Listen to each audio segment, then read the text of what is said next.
Michelle and Jenny and Charlene, who used to run the Docent training program. She has had a long history with Oakland Zoo, and she now assists in our animal education room every Saturday. So thank you. Okay, over to you guys. Okay, well, I will introduce you to Jenny. She is our silver-crested cockatoo. She has been with the Oakland Zoo since 1987. She was given to us from the Department of Fish and Wildlife. So, unfortunately, with parrots and many other species, they are very popular in the pet trade. So many people will catch them from the wild and then try to smuggle them into the United States. So that is what happened to our sweet Jenny. And we believe that she came in at about 10 years old. So that would make her about 40 at this time, estimated age. And parrots are very long-lived. They do not make good pets. We definitely do not recommend anybody having parrots as pets because Jenny is going to live to be, as a healthy parrot, 80 or more years old.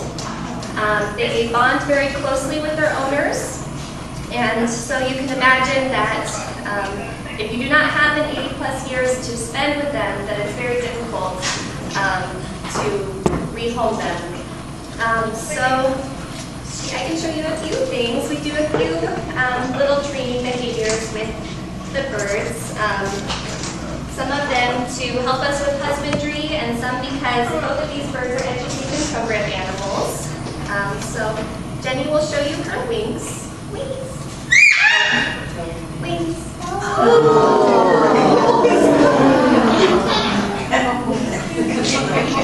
Jenny, what?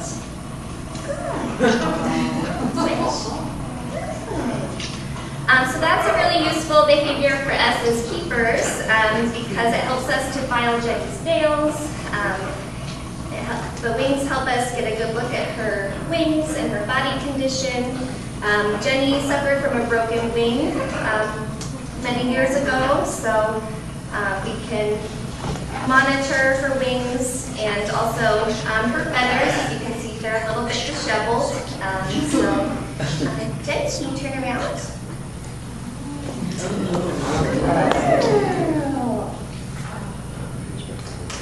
And these guys are known as silver-crested cockatoos because of the silver crest that you see on the top of her head, which is actually erectile. It can stand up to 14 inches. Wow. Yeah. Thank you, Michelle. Thank you, Jenny. Good morning, everybody. Like Chantal said, my name is Betty. I'm an education specialist here at the zoo, and so he's a quite vocal type of bird. He's a yellow-naped Amazon, and so he's going to talk the whole time I'm talking. Quiet. He'll be nice and quiet. He loves being the center of the show, of our presentation, and so he's found in Central America, in the rainforest, and you can see that his feathers definitely help him blend in and camouflage. There's different types of parrots. He's an Amazon, and again, that was a yellow right on the nape of his neck. And so we present him here at the zoo to different, for different reasons. We'll do him take him for a birthday party or a zoo-mobile or wildlife assembly. And just like Michelle was talking about, it's great to talk about pet responsibility and how long they live and how much attention they need. I like to say that they're like a 2-year-old, so having a 2-year-old for about 80 years. Their beaks are can be quite destructive, and they're always like working on them and chewing on stuff. So they can be destructive in the home. Think about you going to work for 8 hours, coming back, and you don't know what you'll find. And I can do a little bit of training with him as well. So out in the wild, he would be eating fruit and seeds, and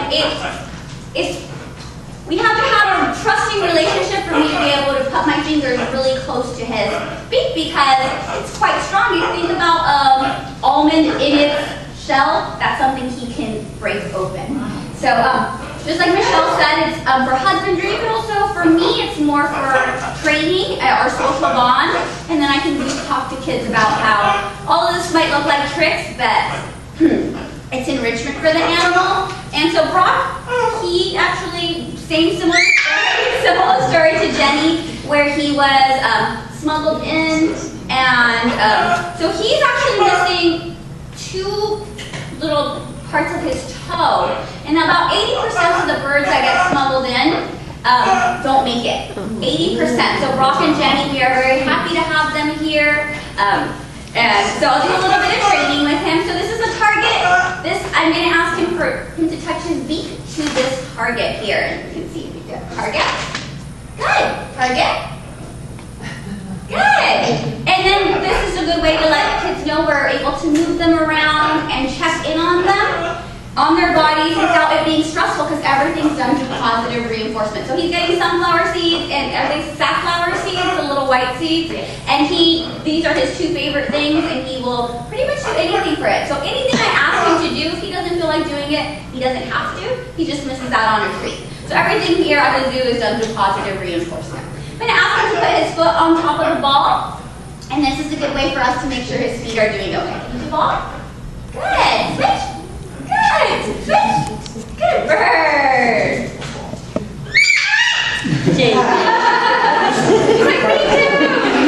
And then so he being able to touch his chest if the vets needed to do kind of like a stethoscope and kind of check his breathing.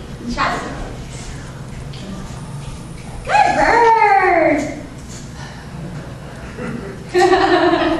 And you can see he's quite more vocal than Jenny. Jenny does her happy noise, and that's a reinforcement for her other noise. So like Michelle said, they can be quite loud, and that's why they really don't make good pets as well.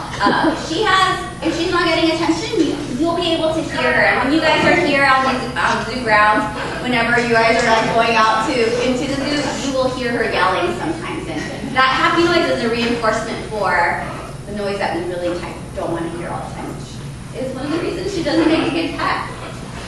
Do you guys have any questions about Rob or Jenny? Right over there. Yeah, I know parents tend to bond with one person, and how does that work with so many people like in education department and stuff? Are they pretty good with everybody, or they have their favorites? And do you want to answer?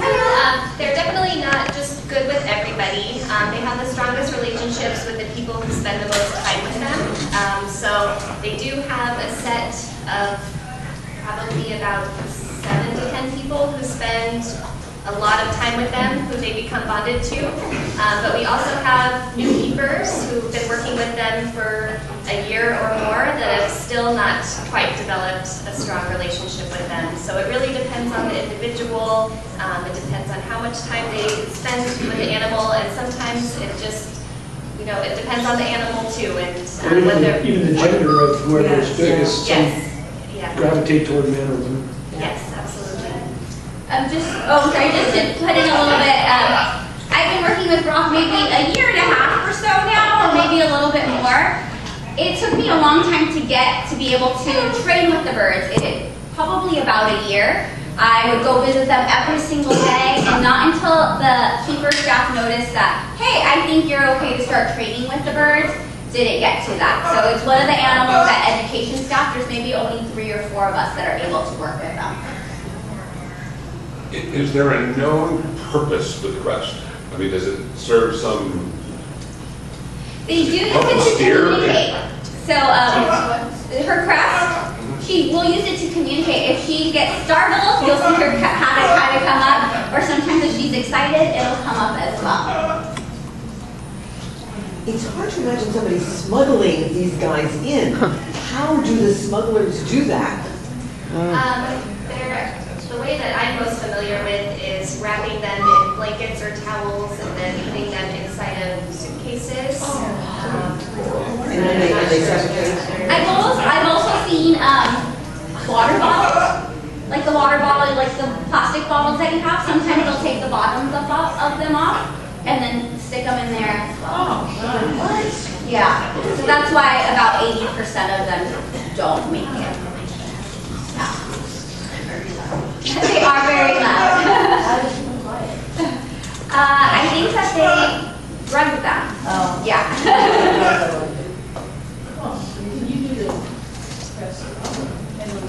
Yeah. I didn't get the name of your parrot. His name is Brock. Brock. Brock. B-R-O-C-K. Yeah. Thank you. And he's a yellow-naped Amazon.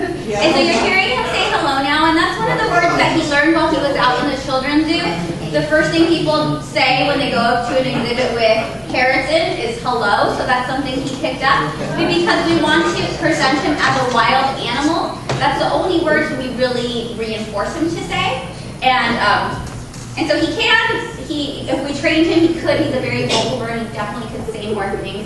But because we want to present him as a wild animal, we wouldn't. Because then people will be like, oh, I know a bird that does that, and associate it more with a pet versus an ambassador. Any other questions? Oh, I'm sorry. No problem. Speaking of pets, as a child I had 2 cockatiels, and I observed that the female was much more aggressive than the male among cockatiels, and my understanding is that was a species-specific trait. Is that something that could be generalized to these other beautiful tropical birds? I don't know. I don't think so. At least not with the 2 of these guys. Yeah. They definitely have their own personality, and I feel like they have their own.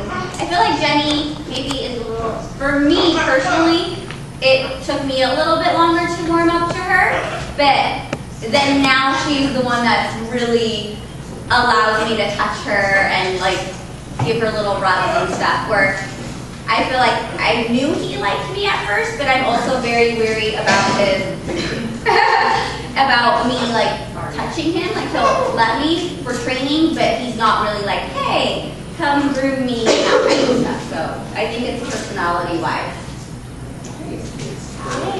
I just want to say, oh, sorry, okay. I'm sorry, are you at all concerned about those beaks? Yes. Yeah. Absolutely. And as she was saying, they can break through an almond. Imagine the damage that they could do on your body. And that's why we always have to express some caution, but also that's why we're always reinforcing our bond with them. And so when you take them out, if you're with children, and you just don't let the children go. Yeah, we don't let the children touch, and then we always ask for a safe distance. Even with like adult public, they see us out there with the bird, and everyone's like, woo! And it's like, oh, you can just stop right there, and because And that the means birds are trained not to go. yeah, we're normally holding them on a perch like this, or they're on a perch like this. But they're trained not to go to children or. No, yeah, they wouldn't come down, yeah. They're gonna stay here, and you can see how, like, no matter where, I don't know if I were to do this, I could go to the other side to get close, because he wants to see, yeah. Are their wings clipped? They are not clipped. No. Can the cockatoo still fly even though it has a broken wing? Unfortunately, she cannot. So she doesn't need to be clipped. What about the yellow wing? So Brock's a little bit overweight, and this type of bird, the Amazons, they just, in protective care like this, they tend to be just an overweight bird. And we measure his feed, and we're very careful about measuring his food. And so he's like kept at a consistent weight, but he also hasn't really developed the muscle, the chest muscle to do it. I'm gonna see if he'll let me kind of pull his wings so you can see. Good boy. Good bird! Yeah. If you put him out in the rainforest aviary, would he eventually just start flying around? You think? I don't think so. No. I think, as Betty was saying, he has not developed the muscles to. He does have quite a spacious enclosure here, where if he wanted to, he would certainly be able to. But that's an interesting question, but I don't believe so. I also feel like it would be a little bit hard to get for him to personally, as the bird, get around him because he's missing those toes. Jenny moves around very, very quickly. Brock is a little bit slower because of that. I'm also an ACCR volunteer with the bats, and so we're always trying to get the bat supply, or at least thinking about how we can get those guys to stuff. And the trick with them is to try to put their food as inaccessibly as possible that they can increasingly get to by sort of like hooking their way out to more and more distant parts of branches and stuff that are in their enclosure. And I'm wondering if food is a motivator for these guys. It seems like it is. Absolutely. Yeah. get their food? Are they just given it a pan or scattered on the No, ground? we do or- it in enrichment, so they have to work for every piece of food that they get. Even here on the stage, when we're doing behaviors, this is them working. Yeah. And there is a concept called contra freeloading, and that is that animals will choose to work for their food as opposed to receive their food for free. And then also it's good, for beef maintenance, for them to have to tear things apart, that type of thing. But their food is presented to them differently every single day. Huh. Could you say the name of that training? Okay, sure. Contra freeloading.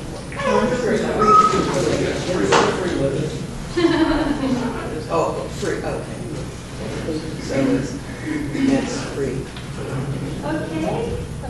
All right. I just want to thank Michelle and Betty and Charlene.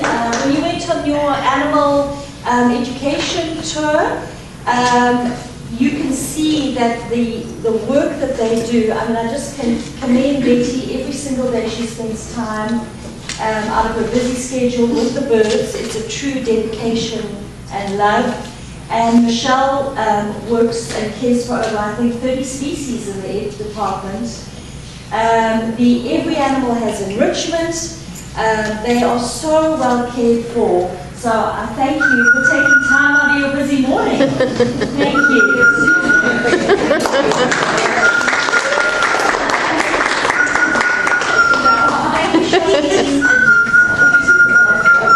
Yeah, he loves being the center of attention and he knows we're leaving.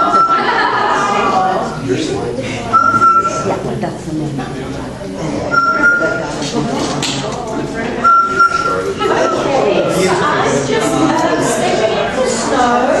You're just going to do your profile check. So you just pass those down and get started.